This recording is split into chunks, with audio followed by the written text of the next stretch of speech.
We are live. Hello, everyone, and welcome to Living with and Managing Your Diabetes webinar. Today, hello and greetings to everyone. My name is Angela Meadow, and I'm the Program Director for the Baltimore Metropolitan Diabetes Regional Partnership Grant. And I am joined today with Dr. Munir. Dr. Munir, would you like to introduce yourself?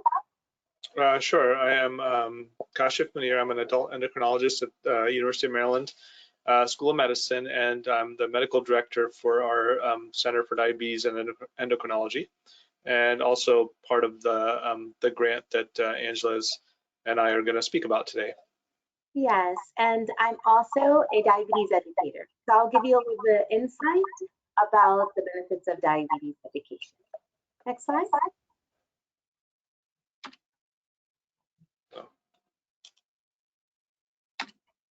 There we go. So what we're going to cover today is diabetes prevalence. We're also going to talk about screening for diabetes, along with some treatment methods for diabetes and technology.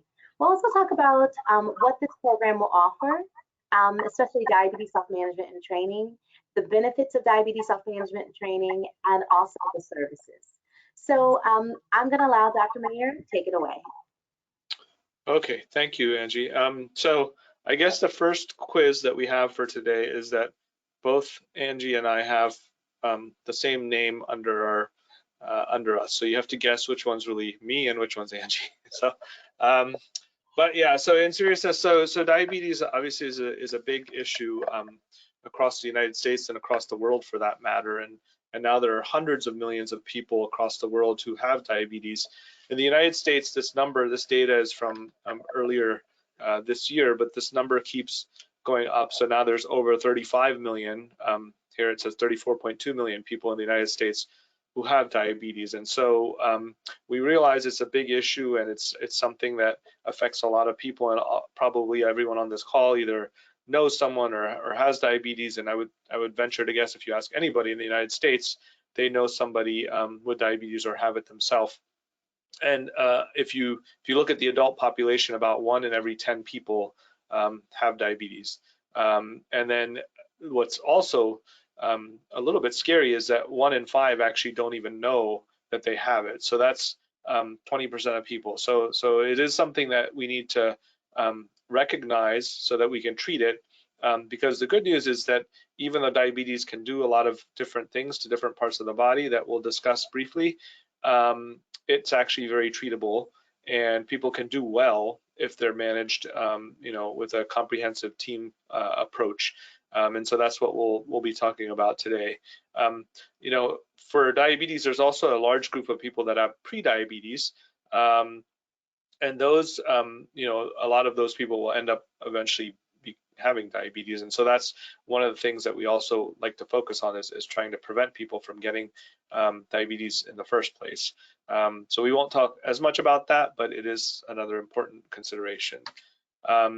So how do we diagnose diabetes? And so the ways we kind of do it are there's several different ways you can do it, and it's strictly by numbers. And so a lot of people will say, well, my sugar is high, but I don't really have diabetes. But the sugar being high is diabetes. So so we use something called an A1c test, and we'll talk a little bit about that. But the classic way is more this fasting blood sugar. So you can see less than 100 or 99 and less is normal, and 126 or higher is diabetes. So you have to have this on more than one occasion just to be sure. But if your sugar is above 126 fasting, on 2 times, then technically you're diagnosed with diabetes. And if it's between these 2 levels, we call that prediabetes. That's where the prediabetes fits in. If we're a little suspicious and the fasting sugar doesn't quite, if we're suspicious you have diabetes but the fasting sugar is still normal, we can do what's called a glucose tolerance test. So that's where we give you something sweet to drink, and then measure the sugars afterwards. And then again, you can see the normal cutoff. So after you eat, your sugar should not go above 140 if you have normal, what we call glucose tolerance, so that you don't have diabetes or prediabetes. So that means somebody who doesn't have either of those conditions can eat as much as they want, and they would not, they would not have a blood glucose ever go above 140. If you have diabetes, the glucose level will go above 200, and again, prediabetes is in between. The A1c is a relatively newer addition to this. We used to use it for a very long time to monitor sugar levels. So we would see how well the diabetes is controlled by measuring A1c. But now you can actually use it for diagnosis as well. So normal is below 5.7%. And then diabetes is 6.5% or higher. And the way this test works is it's actually called hemoglobin A1c, and hemoglobin is the protein in your red blood cells. And all of it, hemoglobin actually attaches a little bit of sugar onto it. That's just a natural process. And hemoglobin is recycled in your blood every 2 to 3 months.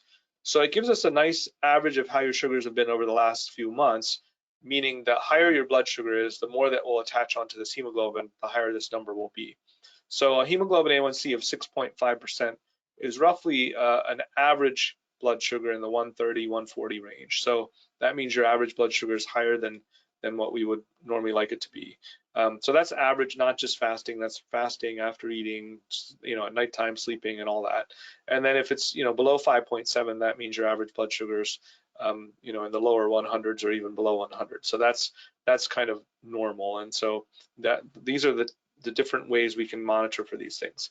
So why is diabetes even an issue? I mean, the big issue is that it affects blood vessels, and it can affect blood vessels kind of all over the body. So it is a condition that can affect almost any organ in the body, and so that's why it's important to really wrap our hands around it and control it aggressively from the get-go. So it can affect what we call small blood vessels, or what we call microvascular disease. So that often is like the back of the eye, and so it can cause things like swelling in the back of the eye, and vision loss, and blindness even. You have increased risk of cataracts and glaucoma as well. So there's multiple things that can happen in the eye. It can also affect the blood vessels that go to the kidney. This is another small blood vessel area, and it can cause chronic kidney disease, and even end-stage kidney disease, which would require dialysis. And then it can affect the small nerves and the blood vessels that go to those nerves, and that we call neuropathy. So sometimes people will feel things like numbness or tingling or pain in their feet or hands. Usually it's the longest nerves of the body that are affected first. And so that's diabetes damaging those smaller nerves. So those are kind of the small vessels. And then the bigger blood vessels are like the heart. So it can increase your risk of heart disease and heart attacks, and to the brain. So it can increase your risk of strokes and blood getting effectively to the brain.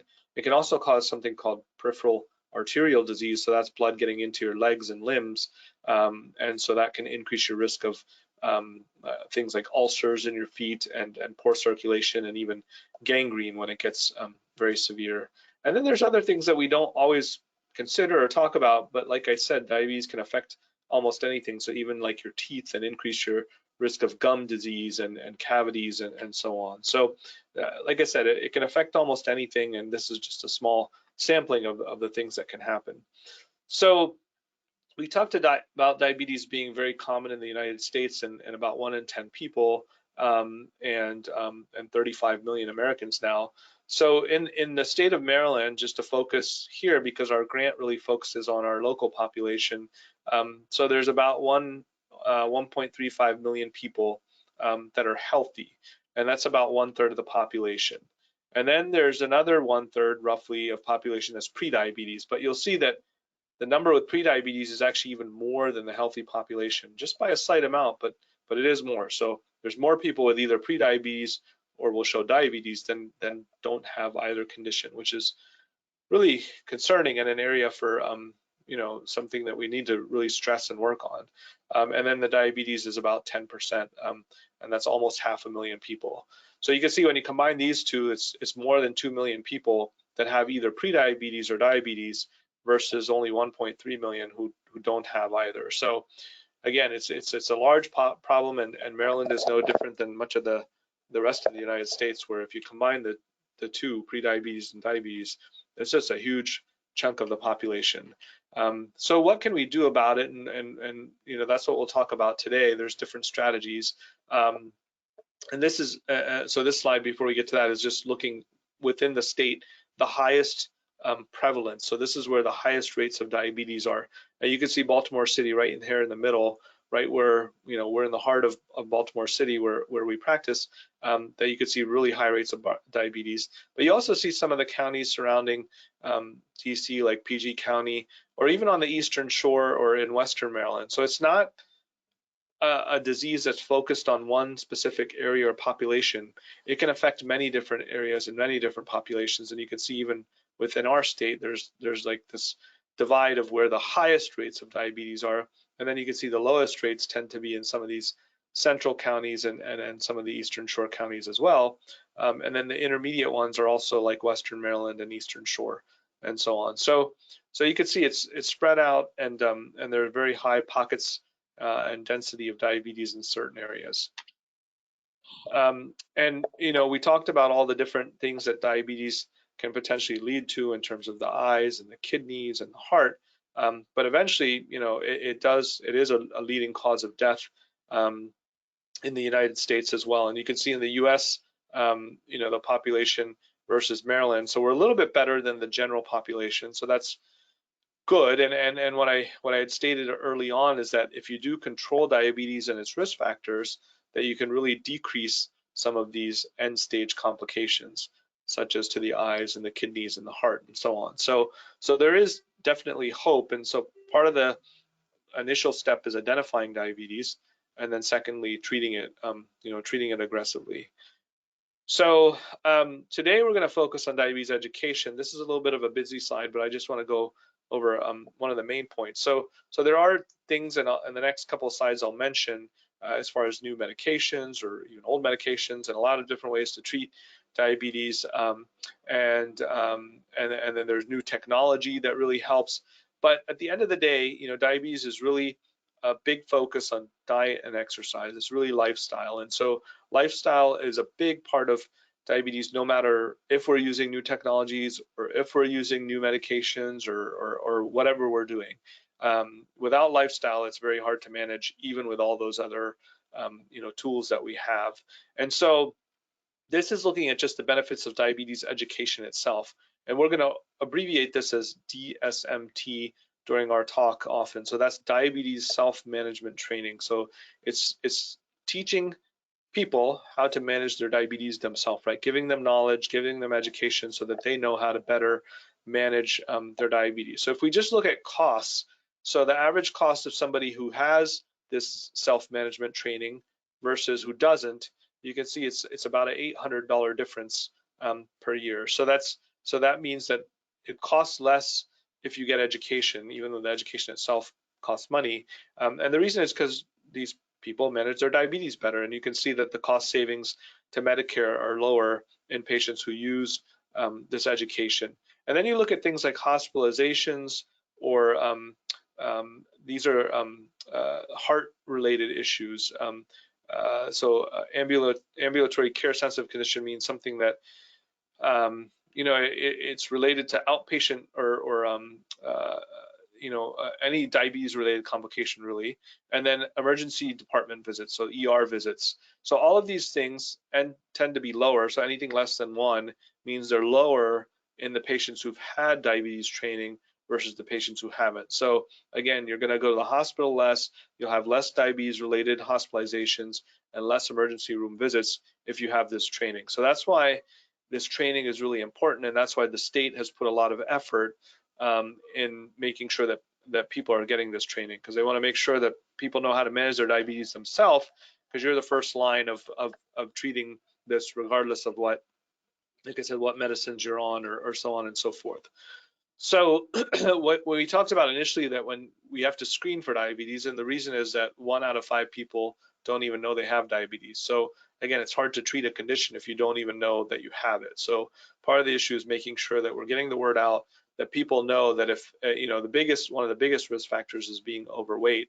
So people know if they're overweight that they need to get screened, or if people are from a high risk group. So if you've had diabetes, for example, when you were pregnant, you should be followed long term, because you have a high risk of developing diabetes later, even if it went away after your pregnancy. if you're from certain ethnic backgrounds and racial groups, such as Asians or Hispanic Americans or Black Americans and so on. So those are all higher risk groups as well. They just have more diabetes. So this BMI is body mass index. So it's basically your weight over your height squared, and so that's a marker of whether you're overweight or normal weight. And so in general, the population, if your BMI is above 25, and after you reach the age of 35, they recommend screening for diabetes. And they want to do this maybe within every 3 years or so, to kind of keep screening. If your weight is above 23, this BMI in an Asian population, because they tend to be lower weight but still get diabetes, then they recommend screening for them. So if you look at just this criteria, about 40% of the population or more is eligible for screening. So we should be screening, a big part of the population consistently and over time after they reach the age of 35.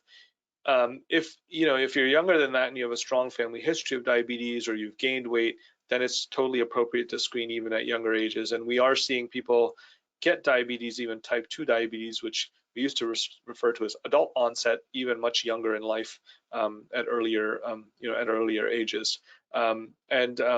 What's also interesting is that less than 5% of people that have diabetes are referred to different training programs. So that either the DSMT or DPP is diabetes prevention program, so that's to prevent diabetes, or weight loss program. So most of the patients or people that have diabetes end up not getting the education that they should get. And we showed in the previous slide that if you get that education, you're less likely to get complications, you're less likely to go to the hospital, you're less likely to go to the emergency room. So it is an important piece that we're missing. Like I said, there's a lot of different options now to treat as well. So if we look back just about 30 years ago, we only had 2 different really medications, and now we have dozens and dozens. I didn't even have a chance to list them all because there's so many medications that we have to treat diabetes. And so I think part of the training also helps you not just work on diet and exercise, but also how to use these medications, what some of the risks are of the medications, how they work with your lifestyle. So there's a lot more to diabetes education beyond just just diet and exercise as well. And then there are a lot of new technologies, and again, the education process can really help people utilize these technologies. We can download a lot of the data so we can look at it and really get a better sense of how the sugar is day to day, so we can make appropriate adjustments in medication. So if you have higher fasting sugars, it might make more sense to use a certain medication or adjust your insulin in a certain way versus if you have higher sugars after eating. And so all of these technologies and tools are there to really help us, and so we can be guided to make better decisions about the diabetes. Okay, so I'm going to pass it over to Angie, and then we'll have time for questions at the end of the talk.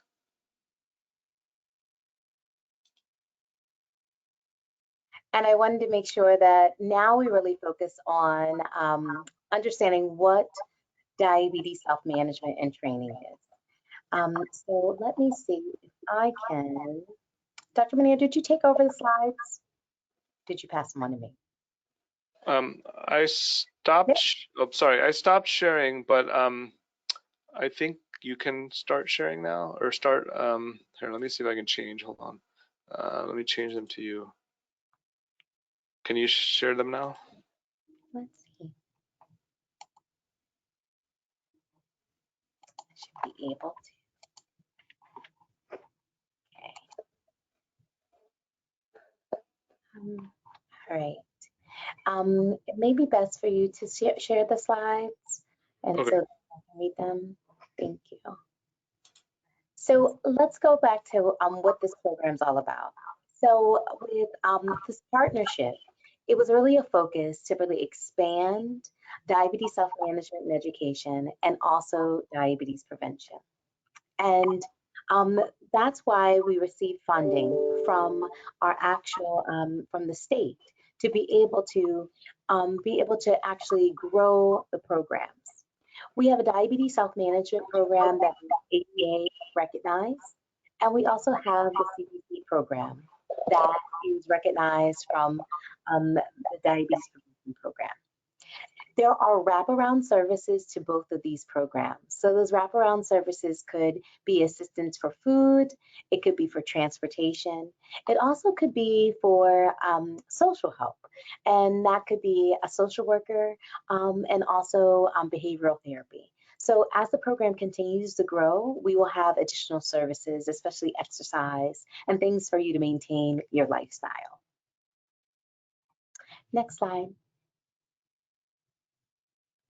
So when you go to a diabetes self-management and training, it can be delivered in multiple different ways. First thing, you have diabetes. So diabetes is the first thing. It is delivered by a certified diabetes educator. Hi, that's me. It could be a nurse, it could be a registered dietitian, it could even be a pharmacist or a nurse practitioner can deliver the program.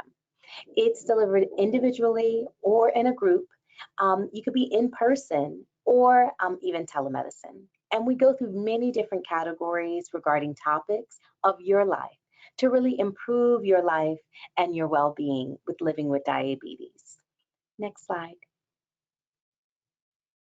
So why is it so underutilized? So we find that people that are living with diabetes are not oftentimes referred for diabetes education. And just like Dr. Manier said, it is roughly Medicare beneficiaries have about 6% of those individuals living with diabetes referred for diabetes education. And we know that the growing amount of people are not taking advantage of these services, even though we know they are helpful for you. So with our grant, we're able to really put all the effort behind it to make sure we improve referral patterns, but also get you involved and make sure you take care of some self-management for diabetes. Next slide.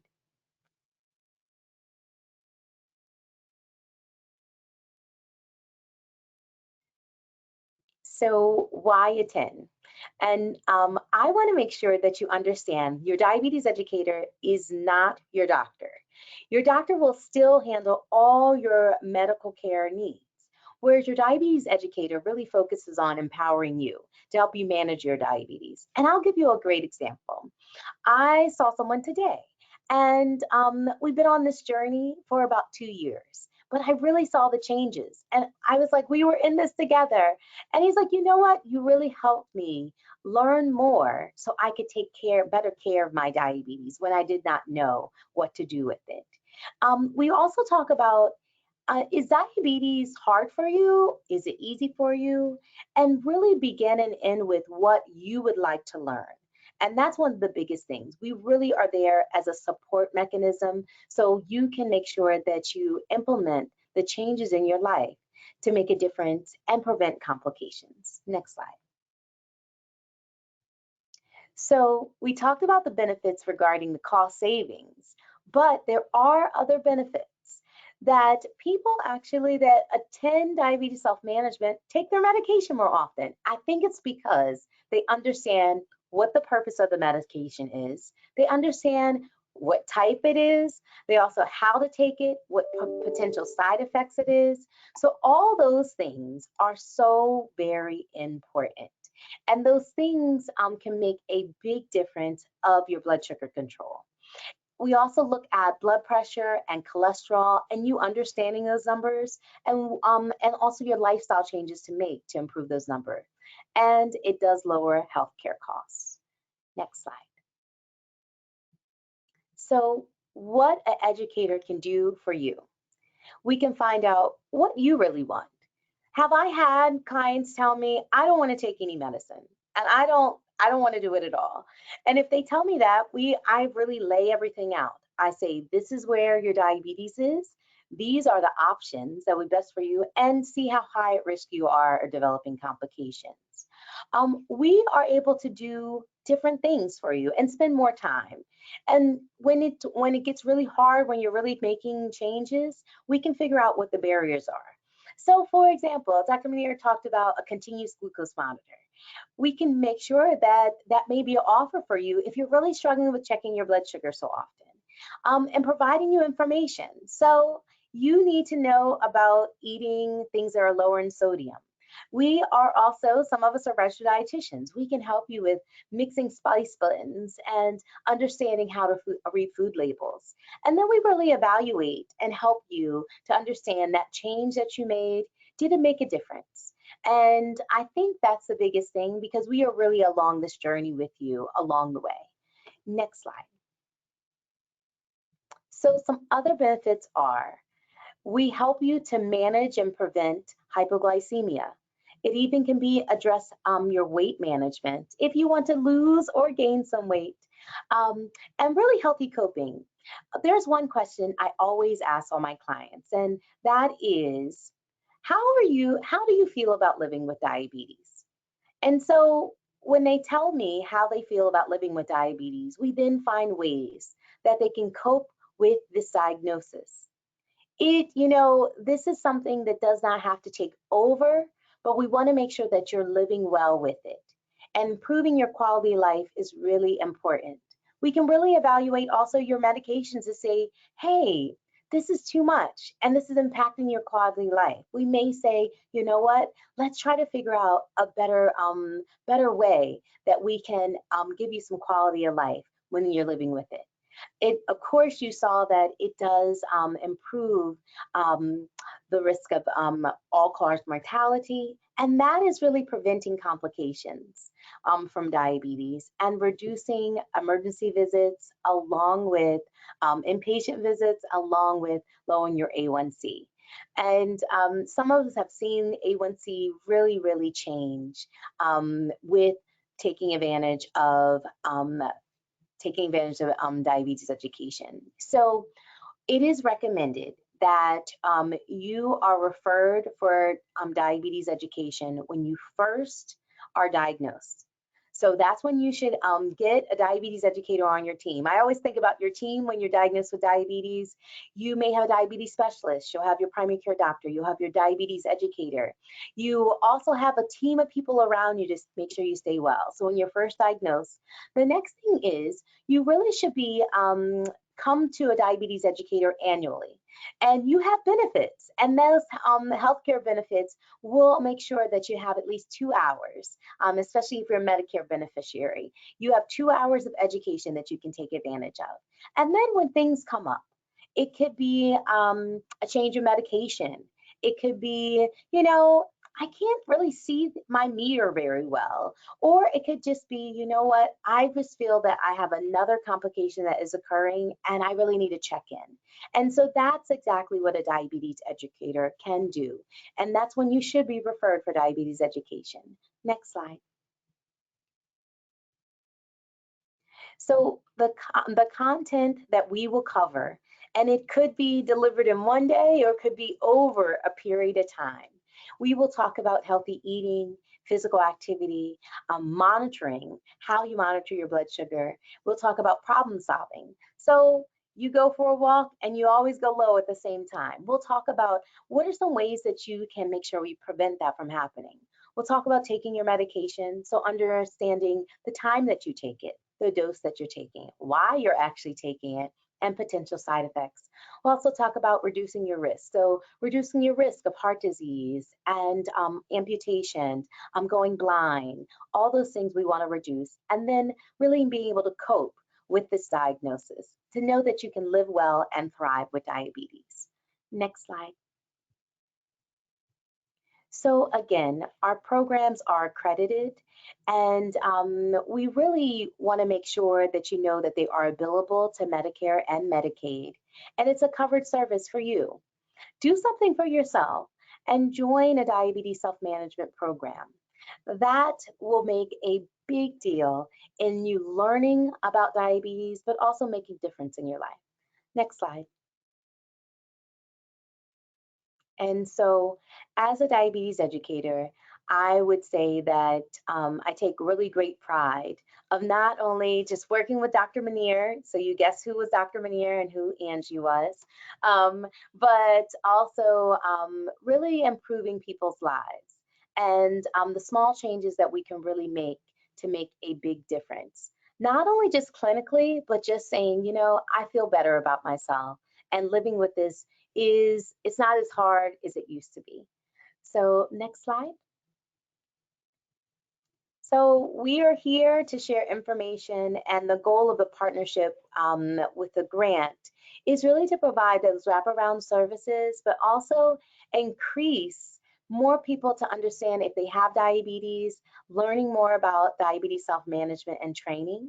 And we want to improve the community. So Dr. Munir talked about screening. We're hoping that more people will get screened for diabetes and do something about it right away, so we can prevent those future complications. And I think there's one more slide left. And I wanted to make sure that I take the time to say thank you. And if you meet with a diabetes educator, they'll be able to personalize the things that are important to you. But we are along the journey. So it's not just a stop on in and leave on out. It really is really there to help you, guide you through your journey with diabetes. So I think this is our time to open it up for questions.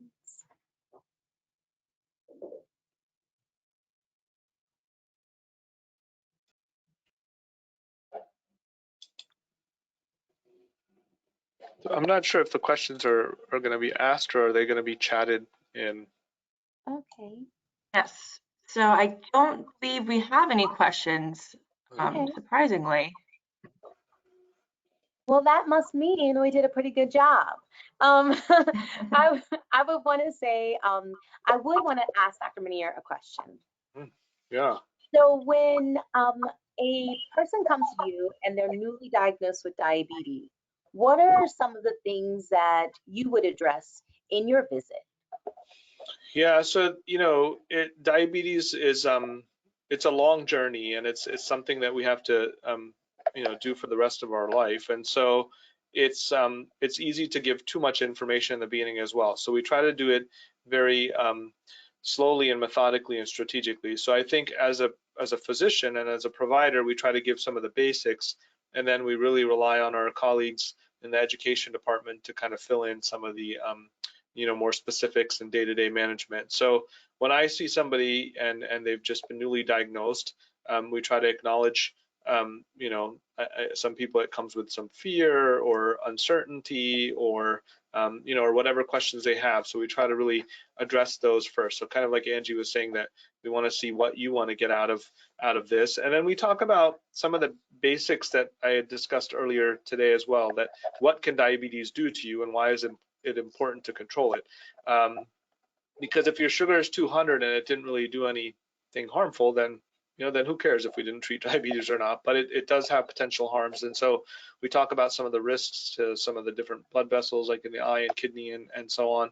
And then we talk about goals that, like, if we manage glucose levels, but also your cholesterol and your blood pressure and things like that, very carefully, that you can live a very long, normal, healthy life without increasing your risk for any of these complications, or decreasing the risk significantly from all these diabetes complications. So, so that's kind of what we first, discuss. And then, like I said, we try to pair a lot of our visits early on with the educator. Like, ideally, the first visit, they'll see me and Angie on the same day, so that we can kind of reinforce some of these things and get people started on this journey of learning more about it themselves, so that you're always your best advocate, right? So if you can learn and you kind of understand better the medicines or the treatments or the diet and so on that we're working on, then I think that's always when things go the best. And I would say, especially if someone's newly diagnosed, we are going to also talk about what diabetes actually is, because we want to make sure you really understand this new diagnosis that you have.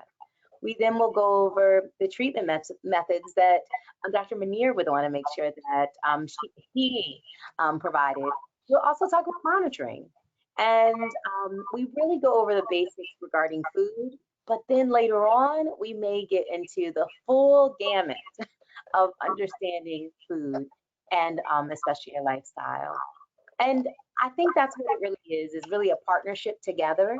That's partnership to figure out what's best for you, but also can make you live, to help you live a very long life with diabetes. So people can be successful living with diabetes. And it doesn't have to be a diagnosis where you feel a part of failure, or you feel that that it, you know, the inevitable is going to happen, because we want to make sure that we prevent complications. Great, and it looks like we do have a few questions that came through the chat as you both were speaking. The first question is, if you are not on Medicare or Medicaid, does the program take other insurances? Yes, the program does. So you can be seen with a wide variety of insurances. And if you were to call and schedule an appointment, they would actually walk you through the process to make sure that your insurance, you have that benefit for diabetes self-management and education. And I think this is also a part of advocacy on our part too, with the grant, is making sure that insurances cover this benefit.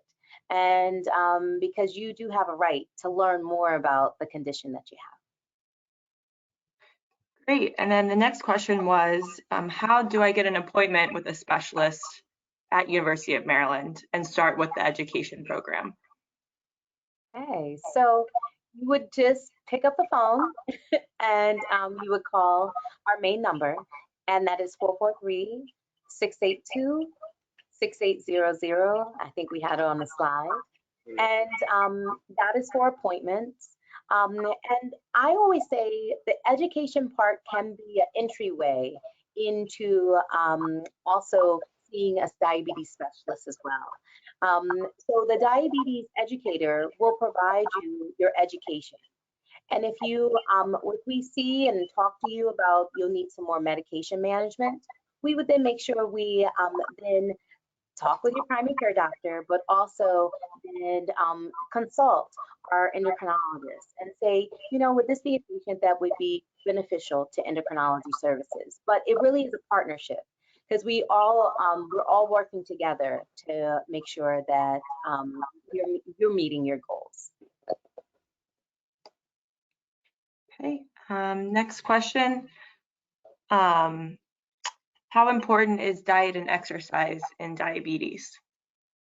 I'll let Dr. Manier answer that one, and then I can answer. Yeah, no, for sure, right? So I think, you know, even in the beginning kind of stated this, that diabetes, you know, diet and exercise are extremely important. And even if we're on medication, and even if, you know, we're using all these technologies, you really cannot get away from diet and exercise, right? So it's not, you know, unfortunately, diabetes does have a bit of a bigger burden, because there's not many other things where you have to carry around, you know, not just your medications, sometimes it's injectable medications, all these monitoring supplies, and so on and so forth. So there is, you know, this daily kind of always thinking about it and always having to kind of stay on top of it. But you know, if you don't work on the diet and exercise part, then, you know, it gets much harder. And so it's not like blood pressure where you might take a pill and try not to eat too much salt and you're good.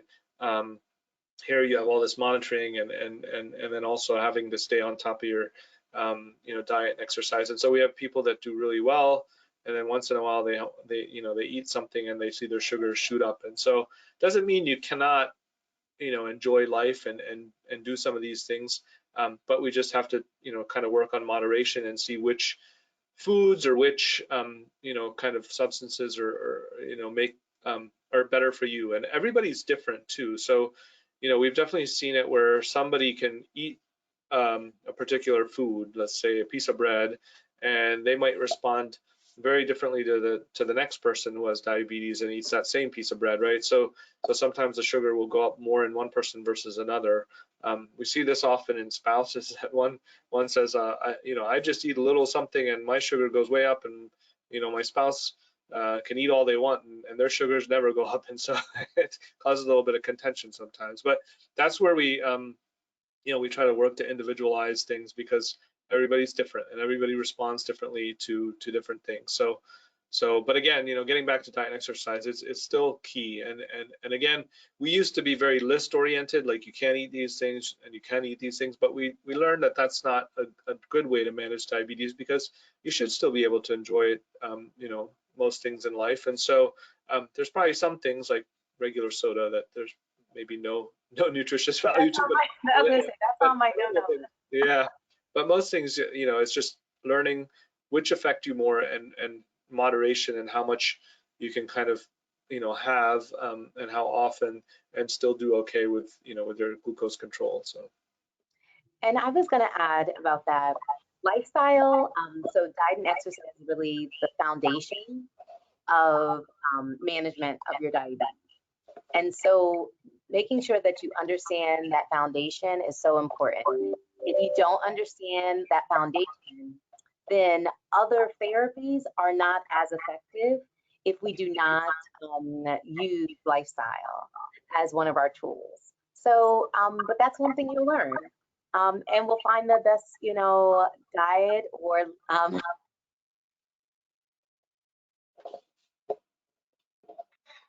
Great. Another question. I had gestational diabetes and I've been in the prediabetes range for about 15 years. Is it possible that I never develop full diabetes? Yeah, that's a good question. So just because you have prediabetes doesn't mean that you're gonna get diabetes, right? And so what we've learned, and this is one of the main focuses of the diabetes prevention program, is that you can prevent it, and so a lot of it, again, it focuses on lifestyle, and so they've done studies where they've compared lifestyle with some medications that might treat diabetes, even before you get diabetes, to prevent getting it, and they found diet and exercise is just as good, if not better, even than medication. And so that can be a big part of it. But even honestly, some people with prediabetes will never get diabetes regardless of what they do. So, but we always encourage, try your hardest to not get it, because that's the best situation, if possible. So so yeah, you've been going 15 years, and if things have been steady, then you might go another 15, 20, 30, 50 years. And so you don't have to get it, and a lot of people actually don't ever get it. So that's very possible. And I would say even, I would say diabetes is not my destiny. And the reason why I say that is because my father had diabetes, and I have a very strong family history of diabetes. My aunt, both my grandmother, grandfather. And so I need to make sure that I continue to check on my A1c to see how that is coming along, but also implement those lifestyle changes to make sure that I can prevent diabetes as long as possible. And it sounds like you have. So to be in that pre-diabetes range for 15 years, you got to keep on going. You keep on going. Yeah. Next question. I'm struggling with prediabetes. Is it normal to have neuropathy in the hands and feet with prediabetes? Yeah, that's a tricky one. So what's interesting is, so neuropathy is one of those complications that can occur even in the range of prediabetes. It's not ever normal to have neuropathy, but it can occur even at earlier stages. And interestingly, I feel like some of the patients that I know of who had the worst pain with neuropathy was actually more when they were in prediabetes range rather than even diabetes. And so so it's not normal. It can be treated. Obviously, trying to lower things as much as possible with diet and exercise is still important, because even in the prediabetes range, there is a range, right? And so the better you can keep things, the more helpful it is. But they can sometimes use neuropathy techniques, whether it's medicines or other treatments, and even if you have prediabetes, and try to help some of those symptoms. And especially in patients or people who have neuropathy that it's keeping them up at night or really affecting their lifestyle or their social functioning. So that's that's much more, it's much more of a hindrance in life. And so those are things that we do want to treat so that you can at least have a more normal quality of life. So yeah, it's and we can, your doctor can discuss different options in terms of what to do for those for those symptoms. Next question. If we have been in a program before 2 years ago, are we still eligible? You are. So you have an annual benefit of 2 hours at least. If you have any changes of your diabetes condition, that can actually increase, it can increase your visits, amount of visits. And If you feel that it is a need that you can, that you need more hours, talk to your doctor about it. But you do have that benefit to come every single year to a diabetes educator. What's the difference between insulin resistance and diabetes? If you're insulin resistant, will you get diabetes? Yeah, good question. So, so insulin resistance and diabetes are sometimes related, and so type 2 diabetes is what we often talk about when we mention insulin resistance. So insulin resistance is that your body is still producing insulin, but it is not able to fully act on that insulin to lower your glucose. So you have some resistance to insulin's effects, and that so insulin is a hormone and it has to bind to different cells. So it has these receptors on different cells, and once it binds to those cells can take in glucose. So like your muscle cell, once insulin binds to your muscle cells, it can take in glucose and use it as energy. So your blood sugar will go down because it's being used as energy in your muscle, for example. And so when you have insulin resistance, your muscle is not able to do that as effectively. And so then your blood sugar, your glucose, stays in your blood rather than going into the tissue where it needs to be used for energy. And so that's a common condition that we see in type 2 diabetes. And so I guess two parts to this. Number one, if you have insulin resistance, are you destined to get diabetes or not? And so not always. So what we find is that most of the time insulin resistance is it's both genetic and it's related to weight often. And so if you do have, say, a poorer lifestyle where you're not exercising much and you're eating, maybe not all the best choices or excessively, and you are gaining weight, then you're likely to become more insulin resistant. But most people who are overweight don't actually develop diabetes ever, honestly. So it's a risk factor, but it's not that you're definitely going to get it. So even if you have insulin resistance or you're overweight, it doesn't mean you'll definitely get diabetes. Some of this is also determined by genetics, and like Angie was saying, a lot of family members often have diabetes, and that kind of increases your risk. But to decrease insulin resistance or decrease your risk of getting diabetes, it goes back to lifestyle again. So if you can lose weight, exercise, diet, those things are definitely very helpful. And so if you have diabetes already and you have insulin resistance, then we have medicines that can actually help with that, along with lifestyle. So even though you have diabetes, they've actually just recently, one of our major journals came up with this terminology, diabetes in remission. So that means that you've had diabetes, your hemoglobin A1c was above 6.5% at one point, maybe you were even on medications, but you were able to do enough with lifestyle, lose weight, so on, and you were able to actually normalize your glucose levels, normalize your hemoglobin A1c, or get it below that diabetes threshold without being on any medications. And we see this, that people are starting on medicine and then they just kind of get really motivated and say, you know what, I'm going to beat this and I'm going to do this without medicine. And they work on these things, they lose weight, and they're able to get off medication. And so we would refer to that as diabetes in remission, that if you're off of medication for at least 3 months and your hemoglobin A1c is below diabetes cutoff, that you're actually diabetes in remission. And so that's some new terminology that they're even using. Now, it's not always going to happen, right? Some people can lose weight and you might not go back to normal totally, but almost always you'll get better. And part of that's just determined, unfortunately, by genetics and just kind of other factors. But yeah, you can fight insulin resistance, diabetes itself. So we like lifestyle to prevent it, but even after you've had it, you can definitely keep using lifestyle to keep it under control and maybe even go into remission. And I always like to say, activity is your medicine. So if I can bottle up exercise, that can be a medication treatment for diabetes. And when you are in remission, that's what you have to do to stay in remission, is really make sure that your lifestyle, you continue to work at maintaining your lifestyle and eating healthy and staying active. And I'll add to that I think exercise, the biggest limitation often is I don't have enough time, I don't have safe space to do it, I'm too tired or have other things to do. And so exercise, just like other things in life doesn't have to be going to the gym for an hour.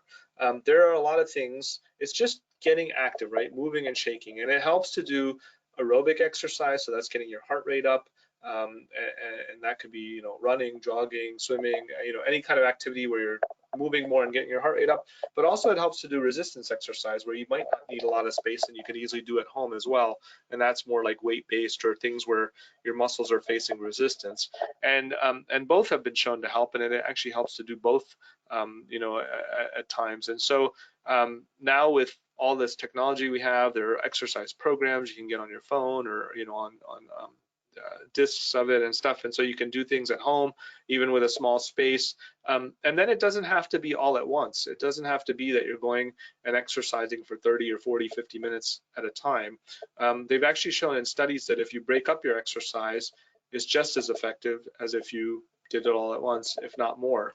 So that could be after each meal, let me go take a quick, you know, and the more active you are, the less you have to do. So meaning that if you're doing higher intensity exercise, you would have to do less minutes of it to be just as effective. So if you, you know, after lunch at work, maybe you have a stairwell, you go up and down the stairs for 5 minutes, you know, that's very intense exercise, and that can help lower your sugars as well. So we call them exercise snacks. So it's, instead of snacking on food, you're snacking on exercise. You just take small chunks and you break it up during the day, and that, you know, sometimes helps with the time management as well, because a lot of people don't have an hour a day that they can go and just spend at the gym or wherever. But if you do it in smaller few minute increments, a little bit more intensely, then that, you know, that could be more easily worked into the day for a lot of folks. So it's just, you know, making it a priority and putting some focus on it. And it's hard. It's definitely hard. And I, you know, even myself, it's, you get into the flow of it and you do it for a while, and then, you know, a few days go by and you're too busy or you don't have time, and then, you know, you kind of lose that whole momentum. So it's like humans and like everything that we do, we need constant motivation and reminders and just kind of keep working at it. And so, you know, people have tried a lot of things a lot of times, and then one time it clicks and you do really well. And so it's just, you know, keep trying, keep making that effort, and it goes a long way. And I would say, I know we're wrapping up, but I would say really having a partner and being in a diabetes education program is allow you to be accountable. And with this grant, we're able to offer you some different services to make sure that you're able to meet your lifestyle. So I would just encourage everyone that if you are living with diabetes or know somebody that has diabetes, these are the things that you would be talking with your diabetes educator and or your diabetes specialist that can really help you make a difference in your life. Great. And then so two more questions, and then I know we're coming up on time. I have type 2 diabetes for 4 years, and I've gotten worse, and I'm on insulin now 5 times a day. Can I get help managing this? Yeah, so I mean, so I think there's a lot to that, but definitely I think, I don't know if, you know, if whoever wrote that question is seeing somebody like an endocrinologist or a diabetes specialist.